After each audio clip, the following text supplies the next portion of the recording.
आपण स्वतंत्र Plainfield Christian science चर्चकडून साप्ताहिक बायबलचा धडा ऐकत आहात. प्लेनफील्ड, अमेरिकेच्या न्यूजर्सी येथे आहे. अधिक माहितीसाठी आमच्या वेबसाईटला भेट द्या. www.plainfieldcs.com. हा धडा आहे रविवारी 6 जुलै 2025. विषय: देव. सोनेरी मजकूर. निर्गमन. तुझ्या बरोबर येईन व तुला विसावा देईन. उत्तरदायी वाचन. कलस्सैकरांस. आम्ही जेव्हा तुमच्यासाठी प्रार्थना करतो, तेव्हा आम्ही नेहमी देवाचे, जो आमच्या प्रभू येशू ख्रिस्ताचा पिता आहे त्याचे, यासाठी की त्याला योग्य असे तुम्ही चालावे, आणि सर्व बाबतीत त्याला आनंद द्यावा, आणि तुम्ही देवाच्या ज्ञानात वाढावे, त्याच्या गौरवी सामर्थ्यात त्याच्या महान सामर्थ्यामुळे समर्थ बनण्यासाठी तुम्हाला सहनशीलता व धैर्य प्राप्त व्हावे, आणि आनंदाने पित्याला धन्यवाद द्यावेत, ज्याने तुम्हाला प्रकाशात राहणाऱ्या देवाच्या लोकांचे जे वतन आहे त्यात वाटा मिळण्यासाठी पात्र केले. देवाने अंधाराच्या अधिपत्यापासून आमची सुटका केली आणि त्याच्या प्रिय पुत्राच्या राज्यात आणले. कारण स्वर्गात आणि पृथ्वीवर सर्व काही त्याच्या सामर्थ्याने निर्माण केले गेले. जे काही दृश्य आहे आणि जे काही अदृश्य आहे, सिंहासने असोत किंवा सामर्थ्य असो, सत्ताधीश असोत किंवा अधिपती असोत, सर्व काही त्याच्याद्वारे निर्माण केले गेले. सर्व गोष्टी निर्माण होण्याच्या अगोदरपासूनच तो अस्तित्वात आहे. सर्व गोष्टी त्याच्याद्वारे चालतात, कारण देवाने त्याच्या सर्व पूर्णतेत त्याच्यामध्ये राहण्याचे निवडले. धडा उपदेश. बायबलपासून अनुवाद. हे इस्रायल लोक हो, ऐका. परमेश्वर हाच आपला देव आहे. परमेश्वर एकच आहे, आणि आपला देव परमेश्वर यावर संपूर्ण अंतःकरणाने, संपूर्ण मनाने व संपूर्ण शक्तीने प्रेम करा. इतिहास. आणि अशा वेळी लोकांनी नम्र होऊन माझा दावा करून माझ्या दर्शनाची इच्छा बाळगली, दुराचाराचा त्याग केला, तर मी स्वर्गातून त्यांच्या हाकेला देईन. त्यांना त्यांच्या पापाची क्षम करीन आणि त्यांची भूमी संकटमुक्त करीन. न्यायी योग. त्यामुळे इस्रायल लोक कंगाल झाले. त्यांनी मदतीसाठी परमेश्वराच्या नावाने आक्रोश करायला सुरुवात केली.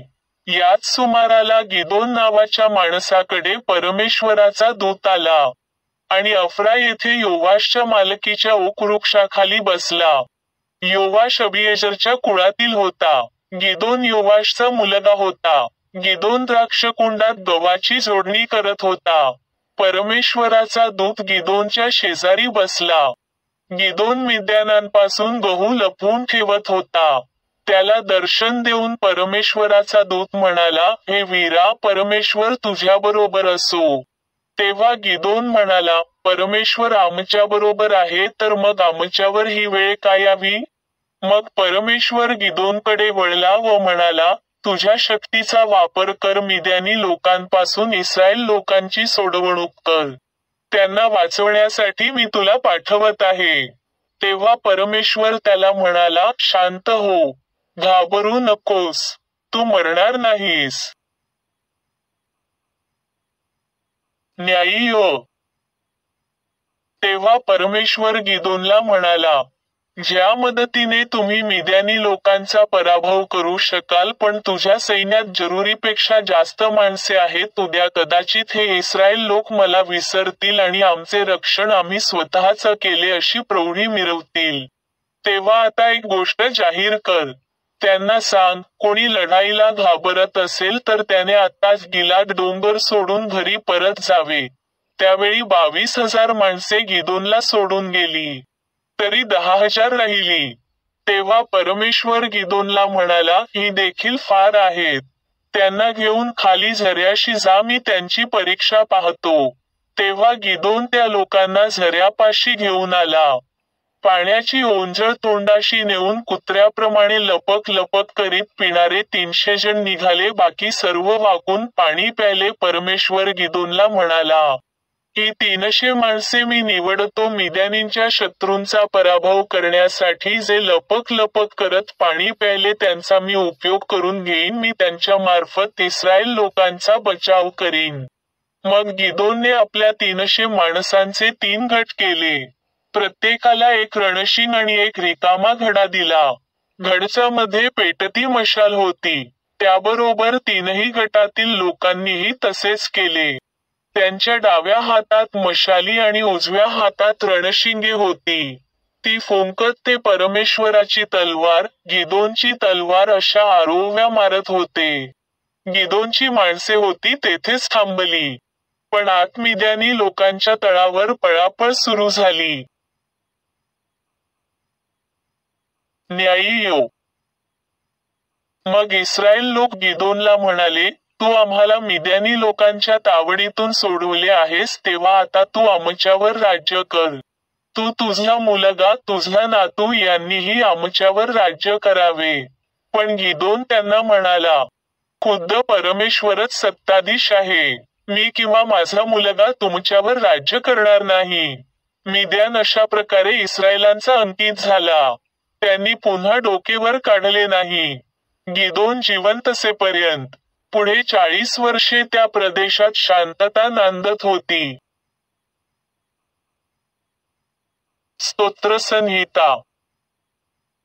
फक्त एकाच गोष्टीवर भरवसा ठेवण्यासारखा आहे असे देव म्हणतो, शक्ती देवापासून येते. प्रभू, तुझे प्रेम खरे आहे. माणूस ज्या गोष्टी करतो त्यानुसार तू त्याला बक्षीस देतोस वा शिक्षा करतोस. यशायाह. यरुशलेम, माझ्या ज्योती, उठ, तुझा प्रकाश येत आहे. परमेश्वराची प्रभा तुझ्यावर फाकेल. राष्ट्रे तुझ्या प्रकाशाकडे येतील. राजे तुझ्या तेजस्वी प्रकाशाकडे येतील. तुझ्या सभोवती पहा. यशायाह.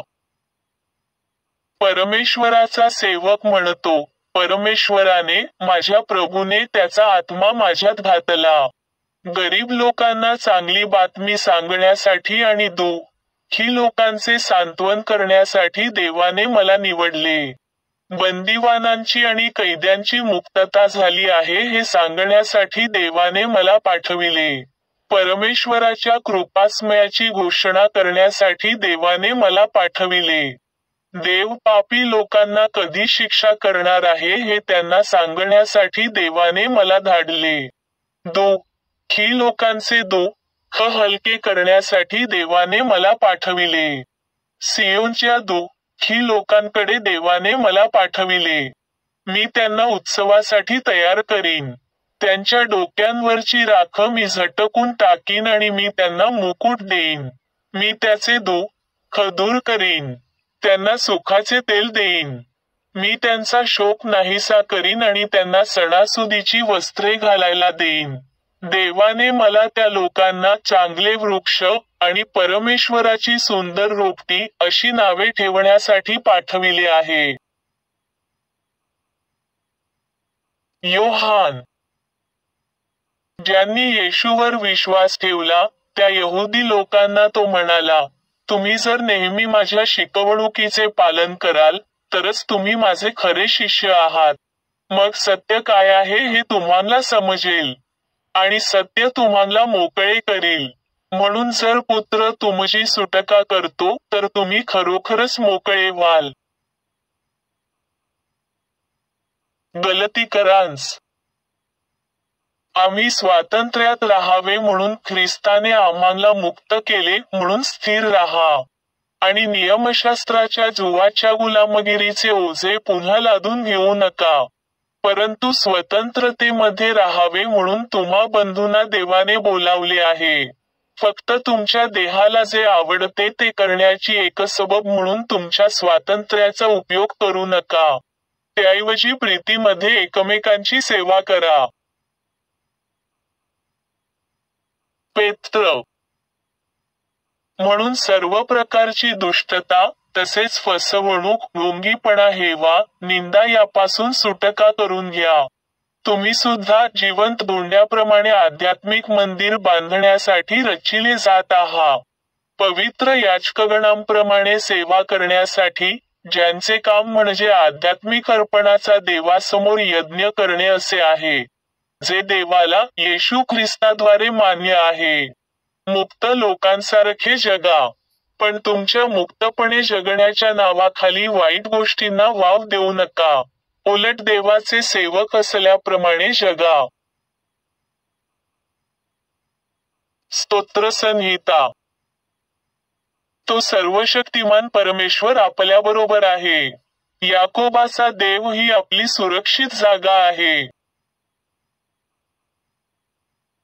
Science textbook science and health with की टू द शास्त्रवचने कडील परस्पर संबंधित परिच्छेद वाचले. विज्ञान आणि आरोग्य. सत्य स्वातंत्र्याचे घटक आणते. त्याच्या बॅनरवर आत्म्याने प्रेरित ब्रीदवाक्य आहे, गुलामगिरी नष्ट झाली आहे. देवाची शक्ती बंदिवानांना मुक्ती देते. कोणतीही शक्ती दैवी प्रेमाचा सामना करू शकत नाही. ही कथित शक्ती कोणती आहे, जी स्वतःला देवाच्या विरुद्ध करते? ती कुठून येते? अशी कोणती गोष्ट आहे जी माणसाला पाप, आजार आणि मृत्यूच्या लोखंडी बेड्यांमध्ये बांधते? माणसाला जे काही गुलाम करते ते दैवी सरकारच्या विरोधात आहे. सत्य माणसाला मुक्त करते. आपल्या राष्ट्राप्रमाणेच ख्रिश्चन विज्ञानालाही स्वातंत्र्याची घोषणा आहे. देवाने मानवाला अविभाज्य अधिकार दिले आहेत, ज्यात स्वराज्य, तर्क आणि विवेक यांचा समावेश आहे. मनुष्य योग्यरित्या स्वराज्य करतो तेव्हाच तो योग्यरित्या स्वराज्य करतो जेव्हा तो त्याच्या निर्मात्याने, दैवी सत्याने आणि प्रेमाने योग्यरित्या मार्गदर्शन करतो. जेव्हा दैवी आदेशात हस्तक्षेप केला जातो तेव्हा मानवाच्या हक्कांवर आक्रमण होते आणि मानसिक अतिक्रमण करणाऱ्याला या गुन्ह्यासाठी दैवी शिक्षा भोगावी लागते. दैवी मनाच्या नियमाने मानवी बंधनाचा अंत केला पाहिजे, अन्यथा मानव मानवाच्या अविभाज्य हक्कांबद्दल अनभिज्ञ राहतील आणि निराशाजनक गुलामगिरीच्या अधीन राहतील. कारण काही सार्वजनिक शिक्षक दैवी शक्तीचे अज्ञान मान्य करतात, एक अज्ञान जे सतत बंधनाचा आणि मानवी दुःखाचा पाया आहे. माणसाच्या हक्कांचे आकलन करून आपण सर्व अत्याचाराच्या नाशाची पूर्वकल्पना करण्यास अपयशी ठरू शकत नाही. गुलामगिरी ही माणसाची कायदेशीर स्थिती नाही. देवाने माणसाला मुक्त केले. पौल म्हणाला, मी जन्मतःच स्वतंत्र होतो. सर्व माणसांनी मुक्त असले पाहिजे. जिथे प्रभूचा आत्मा आहे तिथे स्वातंत्र्य आहे. प्रेम आणि सत्य मुक्त करतात, परंतु वाईट आणि चूक बंदिवासात घेऊन जातात. चूक ही सत्याइतकीच वास्तविक आहे. वाईट हे श्रेष्ठ नसले तरी चांगल्याच्या समान शक्तीचे आहे आणि मतभेद सुसंवादाइतकेच सामान्य आहेत या घातक समजुतींविरुद्ध. आजारपण आणि पापाच्या बंधनातून मुक्त होण्याची आशा देखील तांत्रिक प्रयत्नांना फारशी प्रेरणा देत नाही. जेव्हा आपल्याला चुकांपेक्षा अस्तित्वाच्या सत्यावर जास्त विश्वास असतो, पदार्थापेक्षा आत्म्यावर जास्त विश्वास असतो, मरण्यापेक्षा जगण्यावर जास्त विश्वास असतो, माणसापेक्षा देवावर जास्त विश्वास असतो, तेव्हा कोणतेही भौतिक गृहीतक आपल्याला आजारी लोकांना बरे करण्यापासून आणि त्रुटी नष्ट करण्यापासून रोखू शकत नाही. मानवावर राज्य करण्यासाठी आवश्यक असलेला पदार्थाचा किंवा शरीराचा प्रत्येक नियम जीवनाच्या देवाच्या नियमामुळे निरर्थक ठरतो.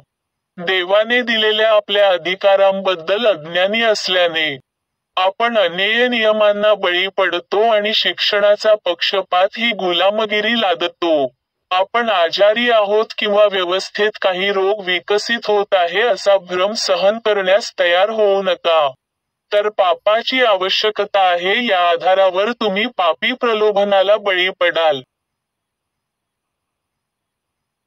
आपल्याकडून आज्ञाधारकतेची मागणी करणारा कोण आहे? जो शास्त्राच्या भाषेत सांगायचे तर स्वर्गातील सैन्यात आणि पृथ्वीवरील रहिवाशांमध्ये त्याच्या इच्छेनुसार काम करतो. आणि कोणीही त्याचा हात रोखू शकत नाही किंवा त्याला म्हणू शकत नाही, तू काय करतोस? जेव्हा आपण देवाशी असलेले आपले नाते पूर्णपणे समजून घेतो, तेव्हा आपल्याला त्याच्याशिवाय दुसरे मन असू शकत नाही. दुसरे प्रेम, ज्ञान किंवा सत्य नाही. जीवनाची दुसरी कोणतीही भावना नाही आणि पदार्थ किंवा त्रुटीच्या अस्तित्वाची जाणीव नाही. मानवी इच्छाशक्तीचा वापर केवळ सत्याच्या अधीन राहून केला पाहिजे. अन्यथा ती निर्णयाला दिशाभूल करेल आणि खालच्या प्रवृत्तींना मुक्त करेल. माणसावर राज्य करणे हा आध्यात्मिक इंद्रियेचा प्रांत आहे. भौतिक, चुकीचा, मानवी विचार शरीरावर आणि त्याद्वारे दोन्हीवर हानिकारक परिणाम करतो. इच्छाशक्ती सर्व वाईट करण्यास सक्षम आहे. ती कधीही आजारी लोकांना बरे करू शकत नाही, कारण ती अनीतिमानांची प्रार्थना आहे. तर भावनांचा वापर आशा, विश्वास, प्रेम ही नीतिमानांची प्रार्थना आहे. देवाने मानवी हक्कांचे एक उच्च व्यासपीठ बांधले आहे आणि त्याने ते भविष्य कथनाच्या दाव्यांवर बांधले आहे. हे दावे संहिता किंवा पंथाद्वारे केले जात नाहीत, तर पृथ्वीवरील शांती, माणसांप्रती सद्भावना या प्रात्यक्षिकात केले जातात. मानवी संहिता, शैक्षणिक धर्मशास्त्र, भौतिक औषध आणि स्वच्छता, बंधने आणि आध्यात्मिक समज. दैवी विज्ञान या बंधनांना फाडून टाकते आणि मनुष्याचा त्याच्या निर्मात्याप्रती एकनिष्ठ राहण्याचा जन्मसिद्ध हक्क स्वतःला प्रतिपादन करतो. प्रिय वाचकांनो, मला आशा आहे की मी तुम्हाला तुमच्या दैवी हक्कांची, तुमच्या स्वर्गीय सुसंवादाची समजूत काढत आहे, की तुम्ही वाचताच तुम्हाला असे दिसून येईल की चुकीच्या, मर्त्य, भौतिक इंद्रिये व्यतिरिक्त जे शक्ती नाही, तुम्हाला आजारी किंवा पापी बनवू शकते. आणि मला आशा आहे की तुम्ही या खोट्या इंद्रियेवर विजय मिळवत आहात. तथाकथित भौतिक इंद्रियेची खोटीपणा जाणून घेतल्यास तुम्ही पाप, रोग किंवा मृत्यूवरील विश्वासावर मात करण्याचा तुमचा विशेषाधिकार सांगू शकता. जर तुम्ही जाणून बुजून चुकीवर विश्वास ठेवला आणि तो करत राहिलात, तर तुम्ही लगेच तुमचा मार्ग बदलू शकता आणि बरोबर करू शकता. पाप किंवा आजाराविरुद्धच्या योग्य प्रयत्नांना पदार्थ विरोध करू शकत नाही. कारण पदार्थ निष्क्रिय, निर्बुद्ध आहे.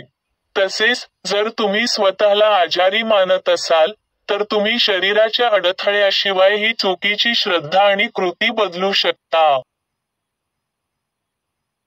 पाप, रोग किंवा मृत्यूसाठी कोणत्याही कथित गरजेवर विश्वास ठेवू नका, कारण देवाला कधीही तथाकथित भौतिक कायद्याचे पालन करण्याची आवश्यकता नाही, कारण असा कोणताही कायदा अस्तित्वात नाही.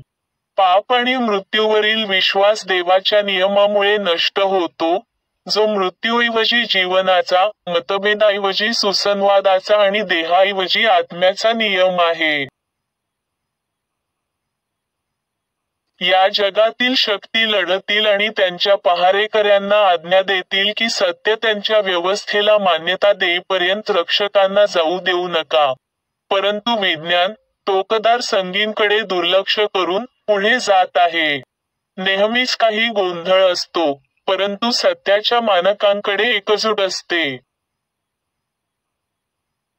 आपल्या देशाचा इतिहास सर्व इतिहासाप्रमाणे मनाच्या सामर्थ्याचे चित्रण करतो आणि मानवी शक्तीला त्याच्या योग्य विचारसरणीच्या मूर्त स्वरूपाच्या प्रमाणात असल्याचे दाखवतो.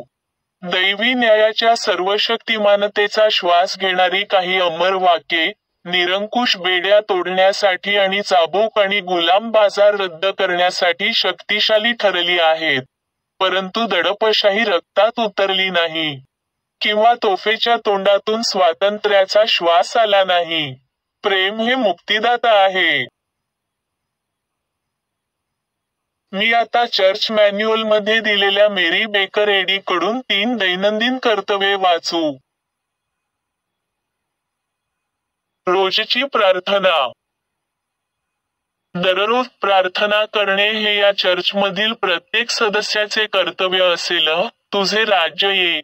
माझ्यामध्ये दैवी सत्य, जीवन आणि प्रीती यांचे राज्य स्थापित व्हावे आणि माझ्यापासून सर्व पापांवर राज्य करू द्या. आणि तुझे शब्द सर्व मानवजातीचे स्नेह समृद्ध करू आणि त्यांच्यावर राज्य करू दे. हेतू व कृतींचा नियम. द मदर चर्चच्या सदस्यांच्या हेतू किंवा कृतीबद्दल वैरभाव किंवा केवळ वैयक्तिक आसक्तीच उत्तेजन देऊ नये. विज्ञानात दैवी प्रेम एकट्याने माणसावर राज्य करते आणि एक ख्रिश्चन वैज्ञानिक प्रेमात गोड सुविधांना प्रतिबिंबित करते, पापाची निंदा करते, खरा बंधुता, दानशूरपणा आणि क्षमा यामध्ये. या चर्चमधील सदस्यांनी दररोज सर्व प्रकारच्या वाईटापासून वाचलेले. भविष्य सांगण्यापासून, न्यायनिवाड्यापासून, निंदा करण्यापासून, समुपदेशनातून, प्रभाव पाडण्यापासून किंवा चुकीच्या मार्गाने प्रभावित होण्यापासून वाचण्यासाठी प्रार्थना करावी. कर्तव्याची सतर्कता. आक्रमक मानसिक सूचनेविरुद्ध दररोज स्वतःचा बचाव करणे आणि देव, त्याचा नेता आणि मानवजातीबद्दल त्याच्या जबाबदा पूर्णविराम हलत या विसरणे किंवा दुर्लक्ष करणे हे या चर्चमधील प्रत्येक सदस्याचे कर्तव्य असेल. त्याने केलेल्या कृत्यांबरोबरच त्याचा न्याय होईल.